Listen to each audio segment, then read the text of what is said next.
Morning student.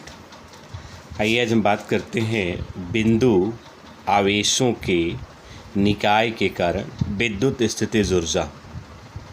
मतलब कि हमें इलेक्ट्रिक पोटेंशियल एनर्जी चाहिए सिस्टम का ड्यू टू पॉइंट चार्जेस की वजह से। इसमें दो कंसेप्ट है।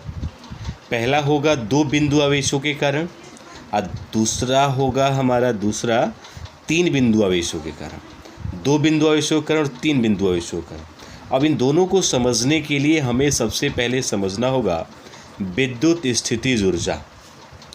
और विद्युत स्थितिज ऊर्जा का मतलब क्या होता है बाबू? तो देखिए, कहता है कि किसी भी बिंदु आवेश को यदि हम अनंत से ध्यान से समझिएगा, डेफिनेशन है। बिंदु आवेश को अनंत से लाने में जो किया गया कार्य है, वह कार्य जो है विद्युत स्थितिज ऊर्जा कहलाता है।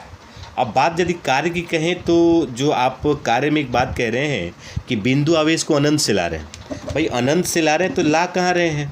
तो इसका कंसेप्ट ये है कि उस पॉइंट पर ला रहे हैं जिस पॉइंट पर हमें पोटेंशियल निकालना है, विद्युत विभव निकालना है, मतलब भी निकालना है।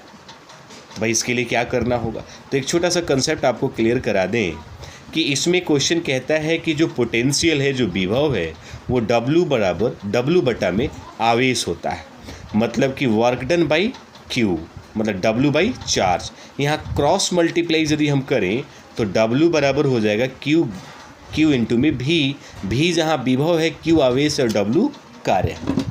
तो क्वेश्चन कहता है कि बिंदु आवेश को अनंत से उस बिंदु तक जिस बिंदु पर हमें विभव निकालना है, उस बिंदु तक लाने में जो वर्क करना पड़ता है, जो कार्य करना पड़ता है, वह कार्य ही हमारा विद्युत स्थितिज ऊर्जा कहलाता है। तो आइए, सबसे पहला कंसेप्ट हमारा ये है कि दो बिंदु आवेशों के कारण विद्युत स्थितिज ऊर्जा कैसे निकालते हैं। तो इसके लिए एक छोटा सा कंसेप्ट हम आपको बता रहे हैं, थोड़ा ध्यान दीजिएगा। मान लीजिए हमने एक्स वाई प्लेन ले लिया, ये एक्स हो गया, ये वाई हो गया, ये हमारा इसका ओरिजिन है। हमने यहाँ पर एक बिंदु आवेश को माना और यहाँ पर बिंदु आवेश जो हमारा है वो कौन सा है? मान लीजिए Q1 है। और Q1 किस पॉइंट पर है? A पॉइंट पर। इसके मूल बिंदु से इसको हम मिला देते हैं। मूल बिंदु को हम ओरिजिन कहते हैं। मूल बिंदु तक मिला देते हैं। मिलाने वाली जो रेखा है इसको हम स्थिति सदिश कहते हैं, जिसको किससे रिप्रेजेंट किया? R1 से। ये पहले चैप्टर में आपको क्लियर करा दिए।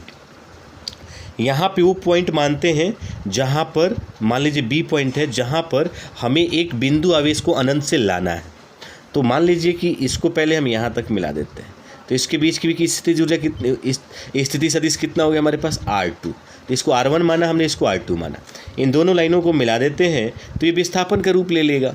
तो विस्थापन का मतलब होता है स्थिति सदिश में अंतर। तो R2 माइनस R1, या यूं कहें अंतिम स्थिति माइनस प्रारंभिक स्थिति। यहाँ पर हम चार्ज Q2 को अभी नहीं रख रहे हैं। ऐसा मान लेते हैं कि Q2 आवेश प्रारंभ में वो अनंत पर है और अनंत से जैसे उसको B पॉइंट पर लाते हैं तो कार्य करते हैं, और वही कार्य हमारा क्या कहलाता है? विद्युत स्थितिज ऊर्जा कहलाता है। तो मान लीजिए कि हम यहाँ पर लाएं, उससे पहले यहाँ पे +1 आवेश रहा होगा। भाई कुछ है ही नहीं तो +1 मान सकते हैं। तो यदि +1 मान लें तो यहाँ पे हम पोटेंशियल निकाल सकते हैं। अब पोटेंशियल कैसे निकालेंगे? तो आइए बात करते हैं। हम ऐसा कहते हैं कि B पॉइंट पर हमने चार्ज मान लिया कौन सा? +1। इसीलिए ऐसा कहें कि बिंदु B पर Q1 के कारण, ध्यान दीजिएगा, Q1 के कारण विभव होगा।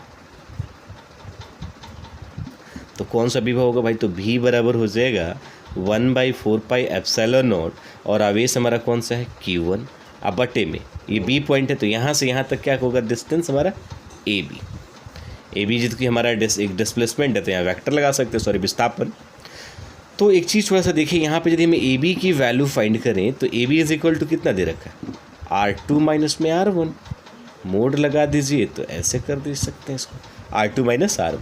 तो क्या हम यहाँ पे 1/4 पाई एप्सिलॉन नॉट Q1 बटे में R2 माइनस R1 लिख सकते हैं? तो ये कहीं ना कहीं किसका मान हो गया हमारा, भी का, मतलब हमने विभव निकाल दिया। विभव निकालने के उपरांत एक्चुअली हमें करना क्या है, कि इस बी पॉइंट पर जो अनंत पर हमने माना था कि बिंदु आवेश है, अब अनंत पर रखे बिंदु आवेश Q2 को बिंदु B पर लाने में किया गया कार्य। अब वहाँ पर कार्य रख रहे हैं भाई। कार्य का फॉर्मूला अभी भी हमने आपको बताया था कि कार्य होगा W बराबर Q इंटू में भी। तो Q का मतलब हो गया कि हम किसको ला रहे हैं, Q2 को, तो इसीलिए W बराबर Q2 इंटू में भी हो जाएगा। अब थोड़ा ध्यान देने वाली बात है कि Q2 तो ठीक है, अब भी का वैल्यू हम अभी भी निकाले थे, ये रहा। तो इसकी वैल्यू हम रखें तो 1/4 पाई एप्सिलॉन नॉट Q1 बटे में R2 माइनस में R1। क्लियर है। अब इसको थोड़ा सा अरेंज करके देखा जाए तो W बराबर हो जाएगा 1/4 पाई एप्सिलॉन नॉट, और इसको हम मल्टीप्लाई कर दें उधर, तो Q1 Q2 बाई में R2 माइनस में R1। क्लियर है। तो W बराबर 1/4 पाई एप्सिलॉन नॉट, इतना तो निकल गया। लेकिन अभी इसके पहले हमने परिभाषा में बताया था कि बिंदु आवेश को अनंत से उस बिंदु तक जहां आपको विभव प्राप्त करना है लाने में, अर्थात इस B पर हम चार्ज किसको रख देते हैं, Q2 को। लाने में जो किया गया कार्य है वही कार्य हमारा विद्युत स्थितिज ऊर्जा कहलाता है। अर्थात किस आवेश को हम ला रहे हैं भाई, तो आवेश हमारा कौन सा है, Q2 को, और उस Q2 को ला कहाँ से रहे हैं, अनंत से। तो अनंत से लाने में कुल किया गया कार्य हमारा विद्युत स्थितिज ऊर्जा कहलाएगा। तो हम इसीलिए कहेंगे कि इसीलिए परिभाषा से कि जो W होगा वही U होगा। U का मतलब होता है इलेक्ट्रिक पोटेंशियल एनर्जी, विद्युत स्थितिज ऊर्जा। इसीलिए U is equal to W अभी जो निकाला था 1/4 pi epsilon not Q1 Q2 by में R2 माइनस में R1। ये ही व्यंजक हमको प्राप्त करना था। तो कुल मिलाकर के ऐसा कहा जा सकता है कि इस केस में अनंत से बिंदु आवेश को उसके रिस्पेक्टिव लोकेशन, मतलब कि जिस बिंदु पर आपने विभव प्राप्त करना है उस बिंदु पर लाने में किया गया जो कुल कार्य है वही विद्युत स्थितिज ऊर्जा है।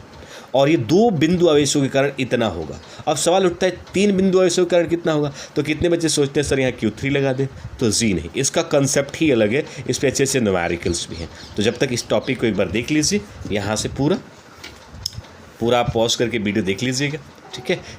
3 आवेशों के कारण हम अगले एपिसोड में पढ़ाएंगे।